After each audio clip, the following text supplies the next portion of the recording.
Hi everyone. Today we are going to discuss about TS TET for SGT third class maths syllabus. So ఏమేమి ఉన్నాయో ఈరోజు నేర్చుకుందాం. విషయాంశాలు, ఆకారాలు, ఆకృతులు, సంఖ్యలు, చతుర్విధ ప్రక్రియలు, కొలతలు, కాలం, నిత్య జీవితంలో గణితం, దత్తాంశ నిర్వహణ. ఈ పాఠ్యపుస్తకాన్ని విద్యా హక్కు చట్టం 2009 ఆర్టీ యాక్ట్, రాష్ట్ర విద్యా ప్రణాళిక పరిధి పత్రం 2011 సూచనల మేరకు గణిత విధాన పత్రం నిర్దేశించిన సిలబస్ను విద్యా ప్రమాణాలను దృష్టిలో ఉంచుకొని రూపొందించడం జరిగింది. అంటే 2011 నుంచి వెళ్ళి విద్యా ప్రమాణాలుగా మనం తీసుకోవడం జరిగింది. సో ఇందులో ఏమేమి టాపిక్స్ ఉన్నాయో చూద్దాం ఒకసారి. కుర్చీ, ఇల్లు, కప్పు, బాటిల్, గ్లాసు, మెట్లు, బకెట్, టీవీ మొదలైనవి. ముందు వెనుక పై భాగం నుంచి. అసలు ఇందులో థర్డ్ క్లాస్లో ఏమేమి పిక్చర్స్ ఉన్నాయంటే, కుర్చీ ముందు నుంచి చూస్తే ఇలా ఉంటుంది, పైనుంచి చూస్తే ఇలా ఉంటుంది. ఇల్లు కానీ పక్క నుంచి చూసినప్పుడు ఇలా ఉంటుంది, పైనుంచి చూసినప్పుడు, మరో ప్రక్క నుంచి చూసినప్పుడు. చైరు ముందు నుంచి చూసినప్పుడు, సైడ్ నుంచి చూసినప్పుడు ఎలా ఉంటుందనే ఆకారాలు అనేవి ఉన్నాయి. అగ్గిపెట్టె ఆకారం ఓపెన్ చేసినప్పుడు. చేతి గాజు ఆకారం వృత్తం. అగ్గిపుల్లలతో ఎన్ని అగ్గిపుల్లలు కలిస్తే ఏమేమి ఆకారాలు తయారు చేయొచ్చు థర్డ్ క్లాస్ టెక్స్ట్ బుక్లో ఇచ్చారు. సో 4 పుల్లలతో చతురస్రం, 6 పుల్లలతో దీర్ఘచతురస్రం, 3 పుల్లలతో త్రిభుజం మనం తయారు చేయొచ్చు. 8 అగ్గిపుల్లలతో దీర్ఘచతురస్రం, చతురస్రం, త్రిభుజం తయారు చేయొచ్చు. 5 అగ్గిపుల్లలతో త్రిభుజం, 12 అగ్గిపుల్లలతో దీర్ఘచతురస్రం, చతురస్రం, త్రిభుజం ఇలా మేక్ చేయొచ్చు. సో 0 నుండి 9 వరకు గల వాటిని మనం అంకెలు అంటాం, సింగిల్ డిజిట్ అన్నట్టు. So next 10 to infinite number వాటిని సంఖ్యలు అంటాం. అంకెలు లెక్కించగలం, అంకెల్ని మనం లెక్కించగలం. చిన్నది 0, పెద్దది 9. అంటే అంకెలలో అతి చిన్న అంకె 9, అతి పెద్ద అంకెలలో అతి చిన్నది 0, పెద్దది 9. సంఖ్యలు అనేవి అనంతం. నెక్స్ట్ ఇక్కడ చూసుకున్నట్టయితే సంఖ్యలను లెక్కించలేము, అవి అనంతం. మనం ఎండ్ వరకు అంటే what is the large number we can't say. సంఖ్యలలో చిన్నది 10, పెద్దదాన్ని మనం చెప్పలేము, అంటే ఇన్ఫినిట్ అన్నట్టు. త్రిభుజాలు ఎన్ని, ఇలా కొన్ని డయాగ్రామ్స్ ఇచ్చి అందులో త్రిభుజాలు ఎన్ని అని థర్డ్ క్లాస్లో ఇచ్చారు. ఇది ఒక డయాగ్రామ్ ఇచ్చారు. ఆ డయాగ్రామ్లో చతురస్రాలు ఎన్ని, దీర్ఘచతురస్రాలు ఎన్ని, త్రిభుజాలు ఎన్ని. ఇప్పుడు ఈ శాంపుల్గా ఈ డయాగ్రామ్ మనం చూద్దాం. చూసినట్టయితే ఇందులో చతురస్రాలు, ఫస్ట్ దీర్ఘచతురస్రం ఇచ్చారు. దీర్ఘచతురస్రాలు ఎన్ని, 1 2 3 4 ఇలా దీర్ఘచతురస్రాలు 4 ఉన్నాయి. నెక్స్ట్ త్రిభుజాలు ఎన్ని, 1 2 3 4. అంటే ఓవరాల్గా మనం చూసుకోవాల్సింది ఫస్ట్ 1 2 3 4, 4 2 8, 8. ఇందులో ఈ చిన్న చతురస్రంలో ఎన్ని ఉన్నాయి, 8 + 4 12 ఉన్నాయి అన్నమాట. నెక్స్ట్ చతురస్రాలు ఎన్ని ఉన్నాయి, 1 2 3 4. నెక్స్ట్ ఓవల్గా ఉన్నది ఒకటి 5. నెక్స్ట్ ఇలా ఉన్నది రాంబస్లా ఉన్నది ఒకటి 6. 2 అంకెలలో అతి పెద్దది 99 అంటే 99. 2 అంకెల్లో అతి చిన్నది 10.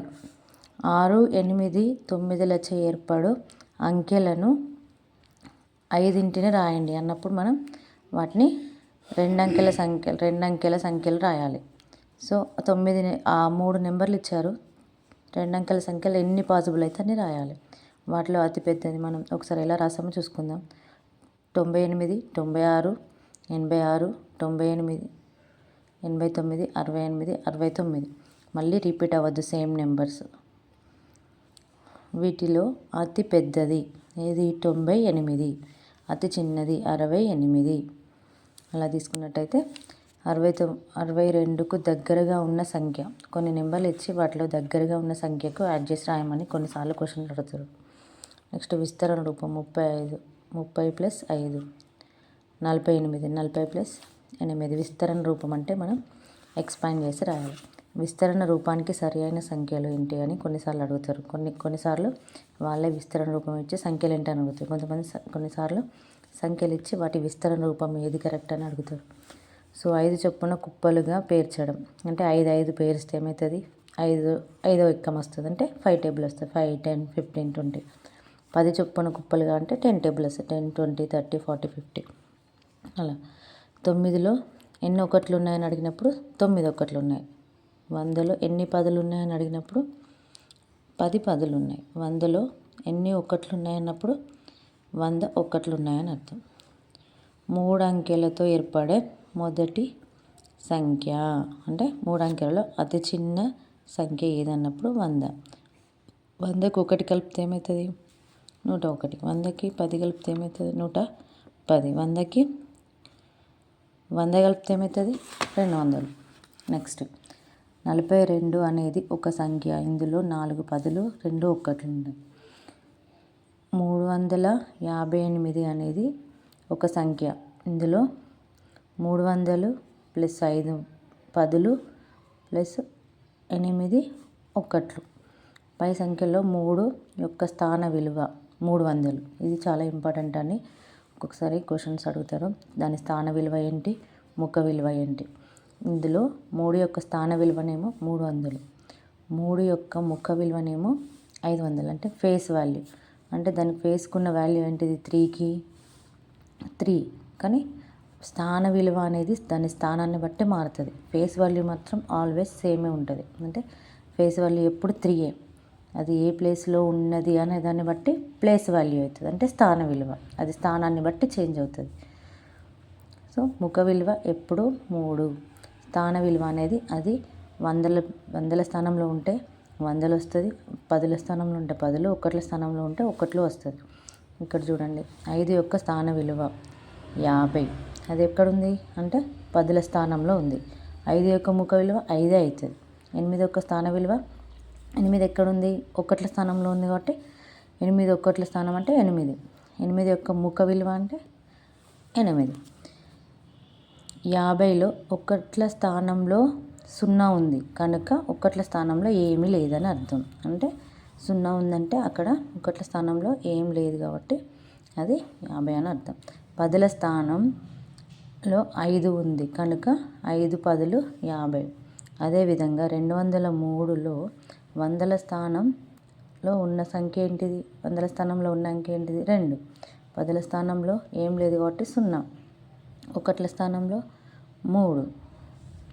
100ల స్థానంలో 6 ఉన్న సంఖ్య 678,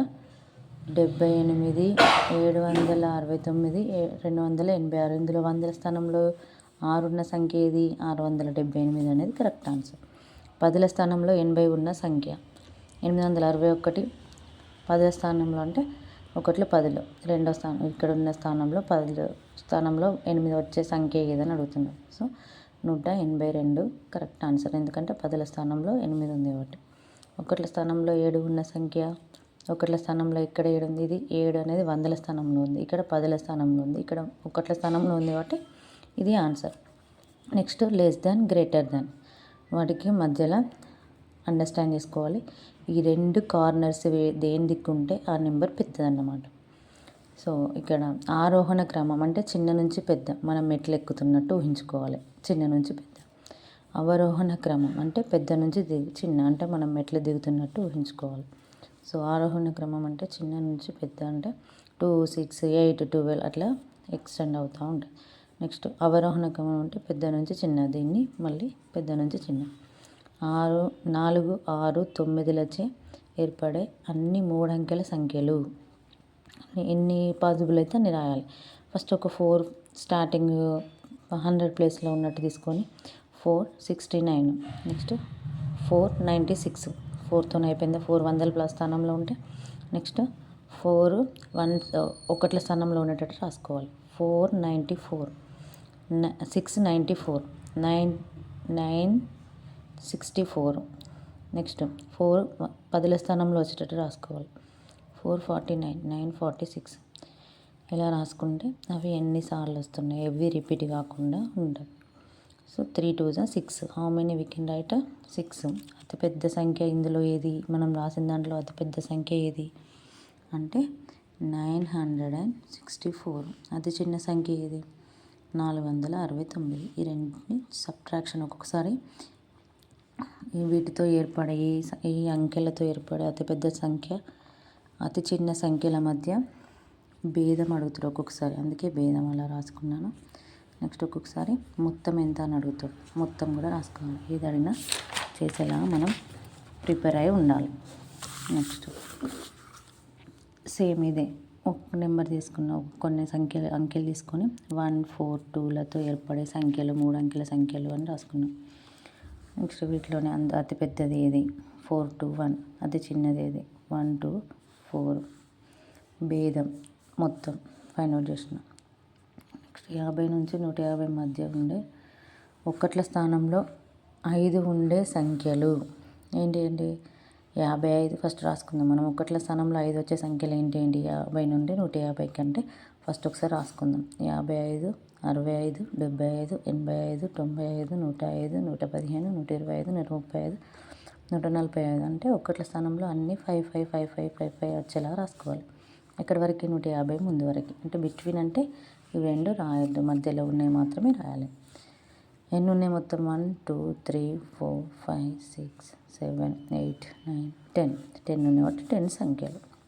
నెక్స్ట్ 800 నుండి 900 మధ్య ఉండి పదుల స్థానంలో 6 ఉండాలి. అంటే 800 తర్వాత 860, 861, 862, 63, 864, 865, 866, 867, 868, 869 ఎన్ని సంఖ్యలు ఉన్నాయి మొత్తం 1 2 3 4 5 6 7 8 9 10 సంఖ్యలు ఉన్నాయి కాబట్టి 10.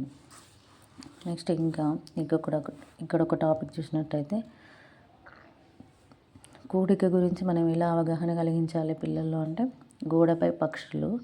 గోడపై కొన్ని పక్షులు వచ్చి వాలి ఉన్నాయి. కొంతసేపటి తర్వాత మరికొన్ని పక్షులు వాలడం ద్వారా అప్పుడు ఏం చేయాలి, మనం అన్నిటినీ కౌంట్ చేయాలి కదా. సో అందుకే కూడిక వాళ్ళకి అలా అర్థమయ్యేలా చెప్పాలన్నమాట. ఒక పాఠశాలలో మొత్తం 68 బాలురు 79 బాలికలు ఉన్నారు. పాఠశాలలో విద్యార్థుల మొత్తం అన్నప్పుడు ఏం చేయాలి, కూడిక చేయాలి.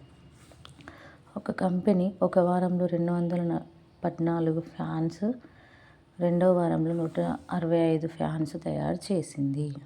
మొత్తం ఫ్యాన్స్ అన్నప్పుడు యాడ్ చేయాలి. మొత్తం వచ్చిందంటే మనం యాడ్ చేయాలని అర్థం.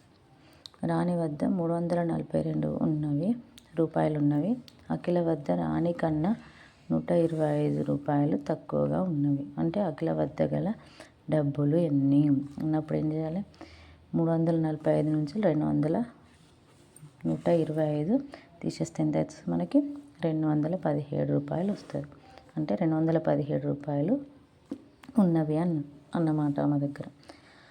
ఒక రోజులో క్రికెట్ ఆటలో ఇండియా జట్టు 326 పరుగులు చేసింది. శ్రీలంక ఇండియా కన్నా 179 పరుగులు తక్కువ చేసింది. శ్రీలంక చేసిన పరుగులు ఎన్ని అన్నప్పుడు 326 పరుగులు ఇండియా జట్టు చేసింది. శ్రీలంకనేమో ఇండియా కంటే 179 తక్కువ చేసింది. అంటే 326 నుంచి 179 తీసివేస్తే మనకు శ్రీలంక చేసిన పరుగులు వస్తుంది. సో 6 - 9 అంటే అప్పు తెచ్చుకొని 16 - 9 అంటే 5. నెక్స్ట్ 11 - ఇలా చేయాలి ఎన్ని చేసింది అనేసి.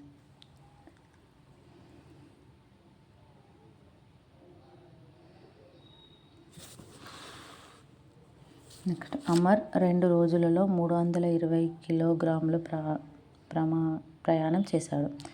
అతడు మొదటి రోజు 175 కిలోలు. అమర్ 2 రోజులలో 320 కిలోమీటర్లు ప్రయాణం చేశాడు. అతడు మొదటి రోజు 175 కిలోమీటర్లు ప్రయాణం చేసిన రెండవ రోజు ఎన్ని కిలోమీటర్లు అన్నాడు. ఇది యాక్చువల్గా ఆయన మొత్తం 2 రోజులు ప్రయాణం చేశాడు. మొత్తం ఆయన ప్రయాణం చేసిన ప్రయాణం ఎంత 320 కిలోమీటర్లు. అతను ఫస్ట్ రోజు 175 కంప్లీట్ చేసిండు కిలోమీటర్స్. మిగిలిన ఎంత రెండో రోజు ఎంత చేసిండంటే 320 మైనస్ 175 చేస్తే 145 కిలోమీటర్లు ఆయన రెండవ రోజు ప్రయాణం చేశాడన్నమాట. సబ్బు ధర ₹22, బిస్కెట్ ప్యాకెట్ ధర 12. అయితే సబ్బు ధర బిస్కెట్ ప్యాకెట్ ధర కంటే ఎంత ఎక్కువ అంటే 22 మైనస్ 12 చేస్తే 10 వస్తుంది. ఆవర్తన సంకలనం అంటే గుణకారం అన్నమాట. మళ్ళీ మళ్ళీ కూడడాన్ని మనం ఏమంటాం గుణకారం అంటాం. అంటే 5 + 5 + 5 అంటే 5ని ఎన్నిసార్లు కూడుతున్నాం 3 టైమ్స్ అంటే 5 3s 15. 1 + 1 + 1 + 1 అంటే 1ని ఎన్నిసార్లు కూడుతున్నాం 4 అంటే 1 4s 4. అదేవిధంగా మనకు పిల్లలకి ఎక్స్ప్లెయిన్ చేసేటప్పుడు కప్ప ఒక గెంతులో ఎన్ని అడుగులు 5 అడుగులు జంప్ చేస్తే రెండో గెంతులో ఎన్ని అడుగులు అంటే 10 అడుగులు. 5 2 10. రోజా ప్రతిరోజు ₹5 ఖర్చు చేయను. వారంలో ఎంత అంటే వారానికి ఎన్ని రోజులు 7. 7 5న ₹35 ఖర్చు చేస్తుంది వారంలో. ఒక పెట్టెలో 65 మామిడి పండ్లు ఉన్నాయి. 8 పెట్టెలలో ఎన్ని అంటే 8 65ల 520.